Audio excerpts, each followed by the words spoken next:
ಕಾಂಗ್ರೆಸ್ ವಿರುದ್ಧ ಮತ್ತೆ ಸಿಡಿದೆದ್ದ ಮುಸ್ಲಿಮರು ಬೃಹತ್ ಸಮಾವೇಶ.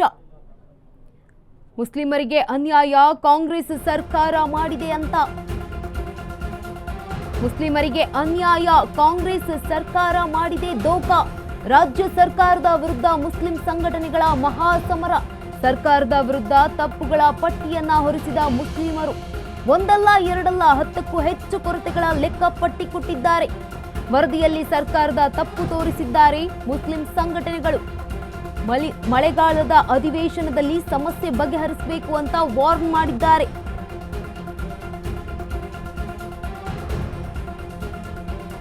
ಕಾಂಗ್ರೆಸ್ ವಿರುದ್ಧ ಮತ್ತೆ ಸಿಡಿದೆದ್ದಿದ್ದಾರೆ ಮುಸ್ಲಿಮರು. ಬೃಹತ್ ಸಮಾವೇಶದ ಮೂಲಕ ಈಗಾಗಲೇ ಮುಸ್ಲಿಮರಿಗೆ ಅನ್ಯಾಯ ಆಗಿದೆ, ಕಾಂಗ್ರೆಸ್ ಸರ್ಕಾರ ದೋಖಾ ಮಾಡಿದೆ. ರಾಜ್ಯ ಸರ್ಕಾರದ ವಿರುದ್ಧ ಮುಸ್ಲಿಂ ಸಂಘಟನೆಗಳ ಮಹಾ ಸಮರ ಇದೀಗ. ಸರ್ಕಾರದ ವಿರುದ್ಧ ತಪ್ಪು ಪಟ್ಟಿಗಳನ್ನ ಹೊರಿಸಿದ್ದಾರೆ ಮುಸ್ಲಿಮರು. ಒಂದಲ್ಲ ಎರಡಲ್ಲ 10ಕ್ಕೂ ಹೆಚ್ಚು ಕೊರತೆಗಳ ಲೆಕ್ಕವನ್ನ ಕೊಟ್ಟಿದ್ದಾರೆ ಮುಸ್ಲಿಮರು. ವರದಿಯಲ್ಲಿ ಸರ್ಕಾರದ ತಪ್ಪು ತೋರಿಸಿದ್ದಾರೆ ಮುಸ್ಲಿಂ ಸಂಘಟನೆಗಳು. ಮಳೆಗಾಲದ ಅಧಿವೇಶನದಲ್ಲಿ ಸಮಸ್ಯೆಯನ್ನ ಬಗೆಹರಿಸಬೇಕು ಅಂತ ವಾರ್ನ್ ಮಾಡಿದೆ ಸರ್ಕಾರಕ್ಕೆ. ಟೌನ್ ಹಾಲ್ನಲ್ಲಿ ಮುಸ್ಲಿಂ ಸಂಘಟನೆಗಳಿಂದ ಬೃಹತ್ ಸಮಾವೇಶ ಈಗಾಗಲೇ ನಡೆಸಲಾಗ್ತಾ ಇದೆ. ಕಾಂಗ್ರೆಸ್ ವಿರುದ್ಧ ಮತ್ತೆ ಸಿಡಿದೆದ್ದಿದ್ದಾರೆ. ಹಾಗಿದ್ರೆ ಮುಸ್ಲಿಮರ ಹಕ್ಕೊತ್ತಾಯಗಳೇನು ಒಂದೊಂದಾಗಿ ಗಮನಿಸ್ತಾ ಹೋಗೋದಾದ್ರೆ ಅವರ ಬೇಡಿಕೆಗಳು ಏನಿದೆ, ಕಾಂಗ್ರೆಸ್ನ ಮುಂದೆ ಸರ್ಕಾರದ ಮುಂದೆ ಮುಸ್ಲಿಮರು ಇಟ್ಟಿರುವಂತಹ ಬೇಡಿಕೆಗಳೇನು ಅಂತ ಗಮನಿಸ್ತಾ ಹೋಗೋದಾದ್ರೆ, ಬೇಡಿಕೆ 1, ಮುಸ್ಲಿಂ ಸಮುದಾಯಕ್ಕೆ ರಾಜಕೀಯ ಪ್ರಾತಿನಿಧ್ಯವನ್ನ ನೀಡಬೇಕು. ಜೊತೆಗೆ ವಿಧಾನ ಪರಿಷತ್ಗೆ 5 ಮುಸ್ಲಿಮರ ಆಯ್ಕೆಯನ್ನ ಮಾಡಬೇಕು.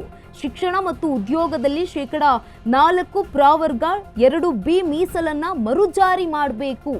ಬೇಡಿಕೆ 4, ಗೋಹತ್ಯೆ ನಿಷೇಧ ಕಾಯ್ದೆಯನ್ನ ವಾಪಸ್ ಪಡೆದುಕೊಳ್ಬೇಕು ರಾಜ್ಯದಲ್ಲಿ. ಬೇಡಿಕೆ 5, ಮತಾಂತರ ವಿರೋಧಿ ಕಾಯ್ದೆಯನ್ನ ರದ್ದು ಮಾಡಬೇಕು. ಇನ್ನು ಬೇಡಿಕೆ 6 ಏನಿದೆ ಅಂತಂದ್ರೆ, ದ್ವೇಷ ಭಾಷಣ, ನೈತಿಕ ಪೊಲೀಸ್ಗಿರಿ ವಿರುದ್ಧ ಕ್ರಮವನ್ನ ತೆಗೆದುಕೊಳ್ಬೇಕು ಸರ್ಕಾರ. ಜೊತೆಗೆ ಬೇಡಿಕೆ 5, ಗೋ ರಕ್ಷಣೆ ಹೆಸರಿನಲ್ಲಿ ಕಾನೂನು ಕೈಗೆತ್ಕೊಂಡ್ರೆ ಕ್ರಮವನ್ನ ಕೈಗೊಳ್ಳಿ ಅಂತ ಹೇಳಿದ್ದಾರೆ. ಜೊತೆಗೆ ಬೇಡಿಕೆ 8, ರಾಜ್ಯದಲ್ಲಿ SIR ನಡೆಯದಂತೆ ನೋಡ್ಕೊಳ್ಬೇಕು. ಮಧುಸೂದನ್ R ನಾಯಕ್ ಜಾತಿ ಸಮೀಕ್ಷೆಗೆ ಗಡುವು ನಿಗದಿ ಜಾರಿ ಮಾಡಬೇಕು ಅಂತ ತಮ್ಮ ಒಂದು ಬೇಡಿಕೆಯನ್ನ ಇಟ್ಟಿದ್ದಾರೆ ಸರ್ಕಾರಕ್ಕೆ ಮುಸ್ಲಿಮರು. ಬೃಹತ್ ಸಮಾವೇಶದಲ್ಲಿ ಇದೀಗ ಮುಸ್ಲಿಮರು ಸರ್ಕಾರಕ್ಕೆ 10 ಬೇಡಿಕೆಗಳನ್ನ ನೀಡಿದ್ದಾರೆ. ಮಳೆಗಾಲದ ಅಧಿವೇಶನದಲ್ಲಿ ಸಮಸ್ಯೆ ಬಗೆಹರಿಬೇಕು ಅಂತ ವಾರ್ನ್ ಕೂಡ ಮಾಡಿದ್ದಾರೆ.